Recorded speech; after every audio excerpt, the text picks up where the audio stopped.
Welcome, everybody. This is Boredom Sated. I'm Michael. And I'm John. And today we're going to complete our Dark Sun videos with Psionics. Psionics in Dark Sun, also known as the planet Athas, is known as the Way.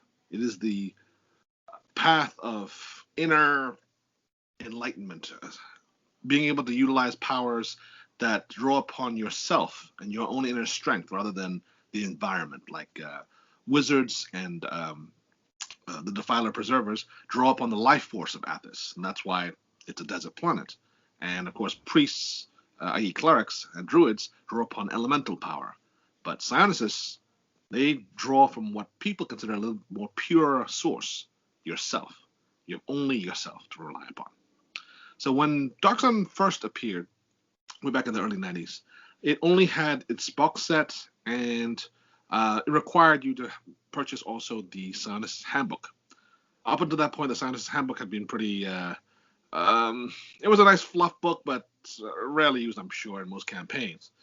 But in Dark Sun, it fit like a glove because there was a lot of creatures and monsters and, of course, characters that required it. Then eventually, after a year or two, they came out with a supplement called the Dragon Kings. The Dragon Kings is basically epic level stuff from level 20 to 30. This is where the player characters are now ascending to a much higher level of importance in the campaign world. They are now the movers and shakers. Some of them might be at the head of armies. The Rangers literally have an army of beasts and various other monsters at their command. But for the Psionicist, things get a little more interesting. They introduce something called an organization known as the Order. The Order is let me put it this way. They're a bunch of purists, to say the least. They are neutral, and they believe in psionic purity. They allow people to get beyond 21st level, if you toe the company line. In other words, join us or die. You can check in, but never check out, unless you're dead. They don't mind. They basically leave you alone so long as you do what they tell you to do. No extreme good or evil. Yes. None of that. They must be very neutral in a way. Yes. And they don't really care about those who are going on the path of the Evagin, like the Preserver Psionicists, or the Dragon, like the Defiler Psionicists, or the Element, like the Cleric Psionicists. They only care about the pure Psionicists. Those are single-class Psionicists that are on their way to 30th level. The Dragon King supplement obviously introduced more psionic disciplines and sciences. But it is when the new book after that came out, The Will and the Way, that psionicists really got a boost. Yes, the powers in there, they made them on par with some of the wizards and the clerics, and the amount of powers they get, the breadth of powers, teleportation everywhere, wormholes, that you can actually go interstellar. It's crazy, as long as you have what's called PSP points, which is the power points. It's a PowerPoint system. So whatever you can actually cast if you have the points at any time. And of course, you have to recover those points. But the Will and the Way expanded that with the high sciences for 5 of the 6 disciplines. Meta Psionics doesn't get one. The other 5 do. For instance, telepathy, you will get a mass contact, so you can contact hundreds of people at the same exact time and attack them all, or make them do what you will. Mass domination, right? Psychoportive, that you can actually bring elemental or planar material in. But they really expanded a lot on those powers and really put them on par. They made a more in-depth telepathic contact to make it look like the Prison Pentad, where you have avatars fighting each other.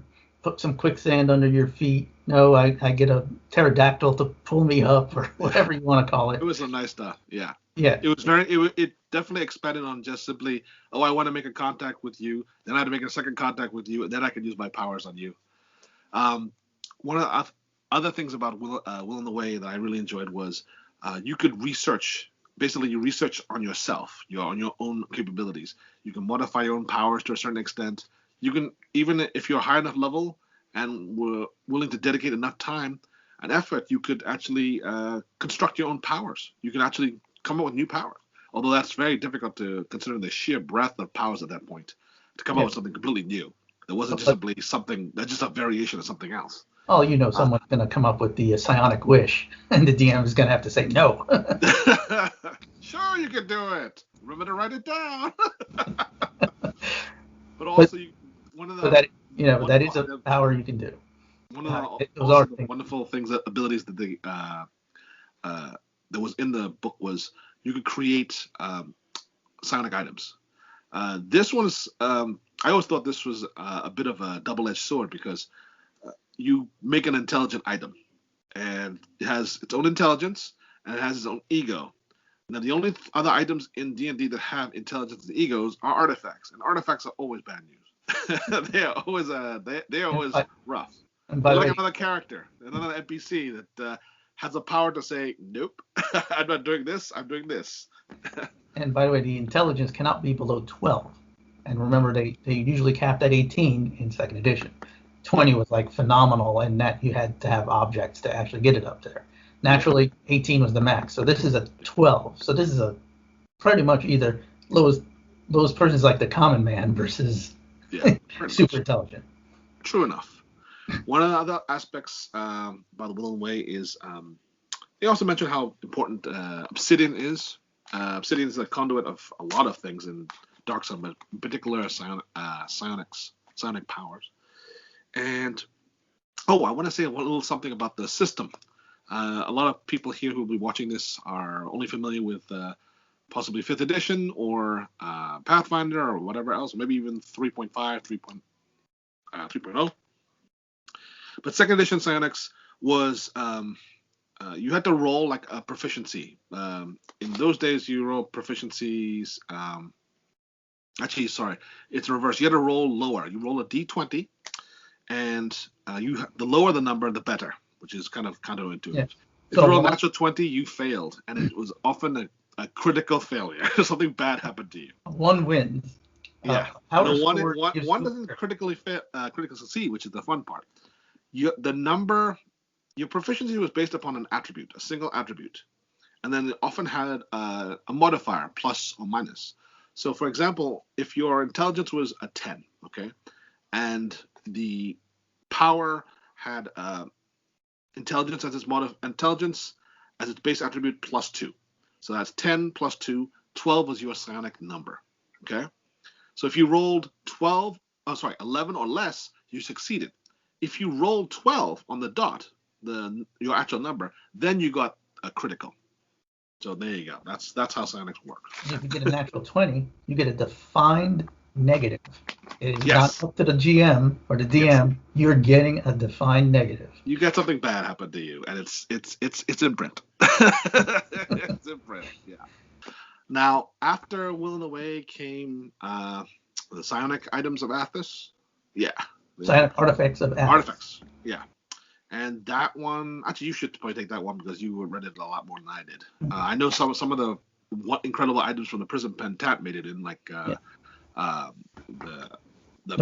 dark lens. The dark lenses, yeah. And the Scorcher card. And the Silencer Bodach, yeah. And then they expanded it. They even covered Khalid Ma, the one that there was, hey, Khalid was destroyed. What happened to it? You see Ravenloft, they took it away. This guy's alive. Then it turned into a female in another one, and it's like really weird. But he's actually not fully dead in Athas. He put himself into multiple obsidian orbs, and whoever swallows all those orbs, or like there's like 5 orbs or 7, becomes the reincarnation of Khalid Ma. Once again, he erupts as a 27th or something dragon. Yeah. He cheated death in a weird way, but there you go. Yes. So they've got artifacts like this, and all these artifacts are used by the original Empower Meta Psionic in the original book, Psionic Handbook. And then that's where the Will and the Way fully expands, and now you have the Psionic Artifacts of Athas, which has a whole bunch of crazily powerful artifacts. They're really meant for a really high level. You do not want your player characters going around with some of this stuff, like the Dark Lens. The Dark Lenses can literally change the entire campaign. It's their power is like ridiculous. It's like one of those artifacts that generally doesn't talk to you, doesn't bother you too much, and just it's good for both spellcasters and psionicists. And it's a pain in the ass to use. It burns you, just like it did. But it multiplies your power by a lot. Yeah, it does. It is truly focus for power. Yeah. And that's how in the Prison Pentad that they defeated the dragon in Rajat. Ugh. It's the Dark Lens. It's the only thing that really did so much damage. The other sonic weapons, like the Scourge of Rakar, defeated the dragon and some of the other guys. But the Dark Lens is what put Rajat, the most powerful being on Athas, back in his jail. Yeah, I never thought that the Scourge was a psionic item. I always thought it was just another magical an artifact. I understand it's an artifact level power, but it wasn't a psionic. I was surprised to see it there. And the Silencer of Bodach was also there was a second edition book that had a book of artifacts, and the Silencer was there. Yep, as a normal artifact. Yeah. So I didn't think it was a psionic artifact, but whatever. It's there. Well, they put it in this book, so. yeah, whatever. And then another book came out called Mind Lords of the Last Sea. Now, part of it is there's a pretty much an ocean, like kind of like, say, the Mediterranean Sea, and it's like the last body of water all on Athas. And lizard men are still alive, and people are surfing. Yeah, don't bother. That's I really don't like it when they I think I'm gonna say it broadly, not just in Dark Sun, but also in most fiction.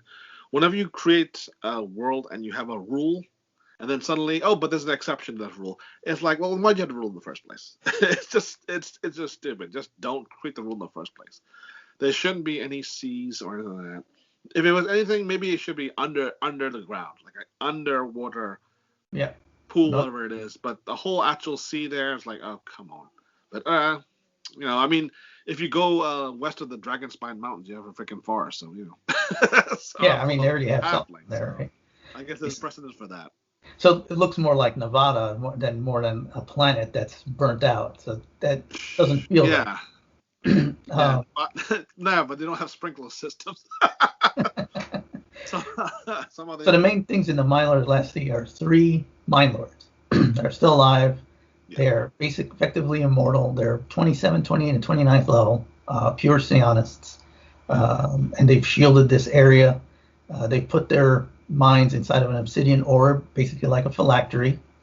So that's like and then they present their body as fully human. So, wait, are they part of the order, or they're renegades? I don't think anybody knows they still exist because they've shielded. So they're renegades. Yeah, there you go. But they're almost immortal. How do you kill something that you think is alive but isn't alive, really? Well, you find a way. You smash its phylactery like every other lich. If you even know that they're liches. Yeah, and by the way, there is something called a Mentalist Lich. It's in Ravenloft. You don't want to use that. The Psionic Lich. Yes. So those are the books. Those are the big books of Dark Sun, where all the psionics get put together. Go to your drive-through RPG. You can still buy them from the PDFs and everything else. One other thing about psionists in Athas. Now, of all the types of magic or special abilities, druids and clerics are lumped into one under priest. They're generally looked upon as beneficial to the land, even though some of their viewpoints are conflicting and are extremists. The